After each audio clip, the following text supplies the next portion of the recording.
Upstate New York.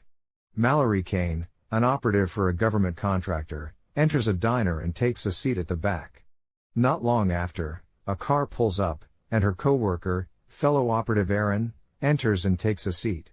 He tells her he is drunk and doesn't have time to waste and needs her to come with him as he has received orders. Mallory refuses to return with him as she needs some answers. Aaron is not in the mood to argue and suddenly attacks her. The customers try to pull Aaron off, allowing Mallory to disarm and beat his ass. She grabs her stuff and orders one of the customers, Scott, to hand over the keys to his car, and they take off in his car. She has him help her with an injury on her arm as she drives, and Scott helps her without question. He asks about Aaron and if they are dating, but she tells him no. She tells him she works for a government contractor, and Scott thinks that's impressive. 1 week earlier in Washington, D.C., Kenneth, director of the firm where Mallory works, meets with CIA agent Coblins and Rodrigo regarding a mission in Barcelona to rescue a hostage. After confirming the payment details, Coblins wants Mallory to be on the mission. Kenneth refuses as she is not necessary, but Coblins wants her specifically as he knows she is their best agent. Mallory first arrives in Barcelona and meets with Rodrigo, who asks about her relationship with Kenneth, but she tells him it's only been a business relationship. Aaron arrives soon after, and they wait for 2 other operatives, Victor and Jamie, before they go over the mission. The hostage is a journalist named Jang, and the team begins surveillance and gathering intel. They identify their main suspect and begin following him to identify where Jang is being held. As the team prepares for the raid, Aaron thinks they need more guys to cover their bases, but Mallory and the others think they're just fine. The next day, the team waits until their main suspect has left the building before going in armed and blowing the door. They grab Jang and make it out the door, but their main suspect returns and opens fire. There is a gunfight in the street, and Mallory chases after the man. She nearly chases him over to the next side of town before he runs into a building, but Mallory is able to catch him and knock him down. Mallory and Aaron deliver Jang to Rodrigo and his men and complete their mission. As the team departs, Aaron wonders why Mallory chased the suspect when they already had Jang, but she tells him she doesn't like loose ends. He wonders when she ever relaxes and if she will ever leave, but Mallory reveals she left Kenneth 6 months ago. Aaron was actually talking about the company. She reveals she left it an hour ago. He doesn't want her to leave, and the two begin to make out. Back in the States, Mallory is at home when she receives a copy of a book her ex-soldier father John has published. She hears someone at her door and grabs her gun, but it turns out to be Kenneth. He has been calling her, but she hasn't been responding. She wants a break as she has completed 3 jobs in 2 weeks, but Kenneth thinks she doesn't know what to do with a break. He has an assignment for her to leave tonight, and Mallory reminds him she hasn't even unpacked yet. Kenneth reveals that the client is MI6 and they have personally asked for her. One of his operatives, named Paul, has gotten close to a target named Studer, a French national living in Ireland, and they want Mallory to present herself as Paul's spouse during the mission. He claims it's just a simple mission and she should be back in 2 days. Mallory arrives in Dublin and meets Paul at the airport, immediately starting their fake relationship. The two travel to a hotel and get a room, where they unpack their weapons, devices, and cash for the upcoming mission. Paul goes to take a shower, and Mallory, suspicious, grabs some gloves, hacks into his cell phone, and installs a GPS tracker. When he returns, she has already completed her hack and goes to use the shower. Once she goes inside, Paul uses the chance to go through her belongings and finds her brooch. That night, the two prepare to head to a function, and the two decide to leave their guns behind. They are driven from the hotel to a private estate where a party is taking place. Paul can see that Mallory is uncomfortable in the environment as she's used to combat and the rough life. They go to get a refill on their wines when Mallory notices a man staring at her and thinks he recognizes her. Studer soon arrives. He tells them about his plan to take a sudden trip overseas tomorrow and invites the couple to join him at his expense before leaving. Paul excuses himself to speak with Studer, and Mallory tracks his cell phone and notices his GPS leaving the building. She heads to a nearby window where she sees Paul and Studer walking and talking. The two talk about a plan they have between them for Saturday before Paul heads into a barn alone nearby. She goes to check when she runs into Studer, who lies that Paul, who he knows as Richard, is in the other room. Mallory behaves drunk and claims she was only looking around before excusing herself. She makes it to the barn and heads inside. She searches around until she stumbles upon Jiang's dead body and finds her brooch clutched in his hand. Paul calls, and she lies that she is in the bathroom. He wants them to head back to the hotel right away. They return to the hotel together, and Mallory carefully removes her heels before entering. Paul suddenly attacks her.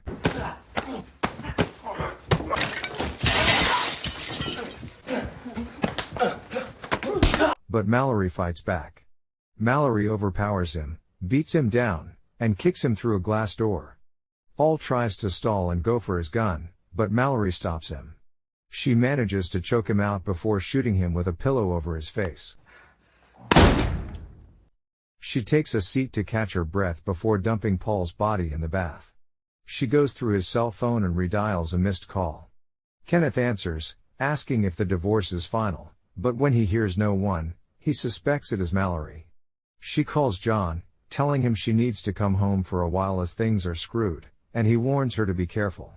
She steps out of the hotel and notices a man across the street, who begins to keep pace with her. A car soon drives past slowly, but Mallory keeps her pace. The man across the street ends up behind her, and Mallory suddenly sprints across the street, runs into a parking garage where she leaves her cell phone on a car before running back onto the street. She cuts through a fast food store and dashes around a corner, and just as expected, men come running down the street, scanning the area. Mallory hails a cab in the alley and manages to lose the men. She heads into a store to grab items. She hears sirens, and when she searches her backpack, she finds a tracking device. She dashes out of the store as cops arrive and heads into a hotel. Soon, a police tactical team enters the hotel and begins surrounding the building. Mallory makes her way to the top floor of the hotel and manages to make it to the roof. She then skips across a few rooftops, escaping the incoming cops. She heads into another building, but cops are already covering the ground floor. She barges her way into another room just as two cops get to the floor and enter the room, but Mallory ambushes them. After knocking out the agents, she heads back to the rooftops. She skips across a few more rooftops before trying to climb to the ground but falls. She recovers and limps to a nearby car where she steals a hoodie and manages to slip past the police blockade. She then takes a cab to the ports. She calls Rodrigo, who is shocked to hear from her. She asks if it was him or Kenneth who sold her out to Studer, but Rodrigo hangs up.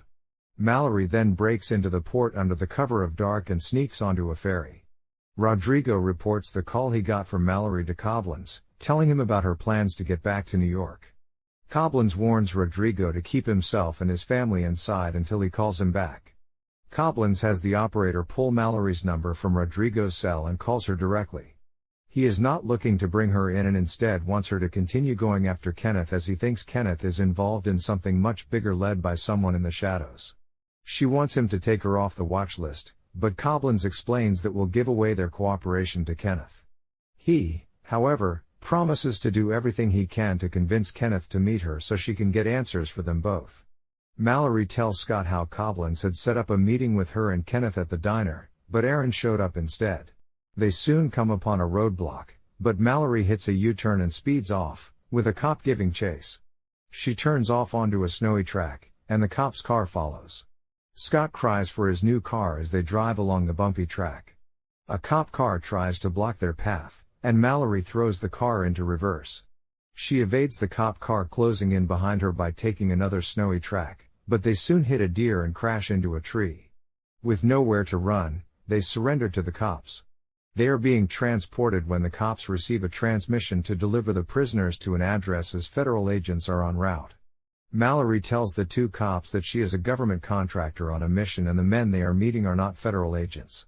She urges them to carefully confirm who the agents are, but the cops laugh at her, telling her to sit back and shut up. They are waiting at the location when Mallory manages to slip her handcuff in front of her, just as a black van arrives. The cops are killed by gunfire, and Mallory grabs a firearm and returns fire on the men. She disables their vehicle before jumping back into the cop car and taking off. She plans to split up with Scott to keep him alive and tells him she will give him a number to call when they do and to tell them everything he just saw.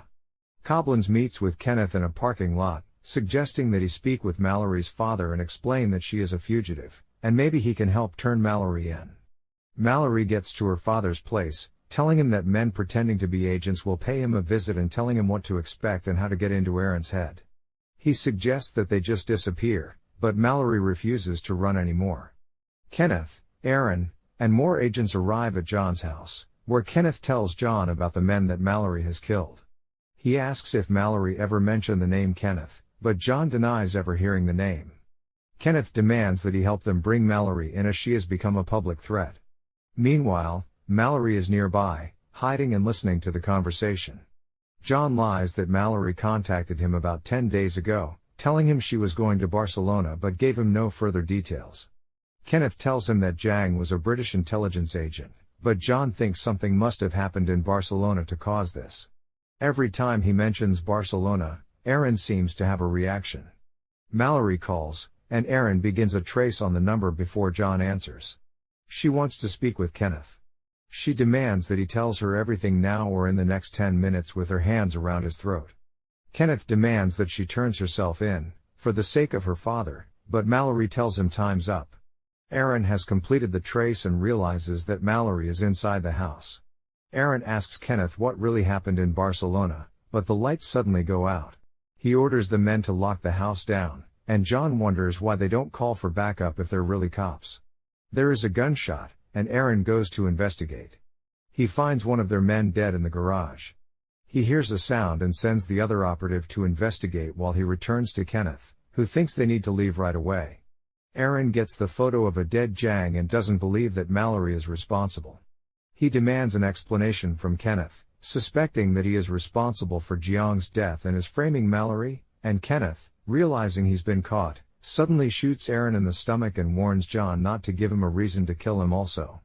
Meanwhile, the agent searching for Mallory hears a sound and comes to check, and Mallory attacks him.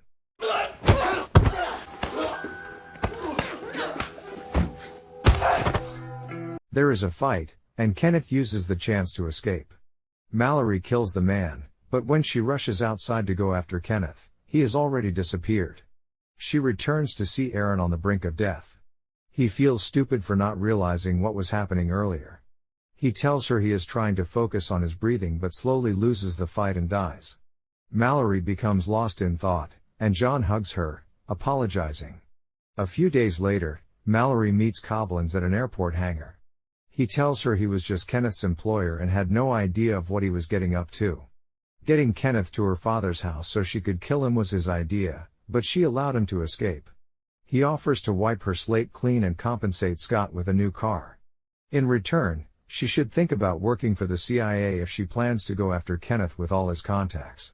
He thinks Kenneth has crossed the border into Mexico, and Mallory plans to go after him and consider Coblins's offer. We see Kenneth holed up in a hotel. He reaches out to Studer for help, but Studer refuses his call. The next morning, he arms himself before going for a walk along the beach.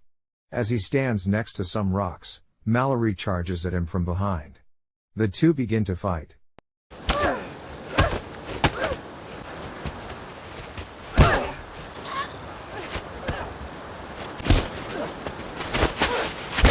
Kenneth tries to run but gets dragged back to the beach. He gets his leg stuck between some rocks and falls.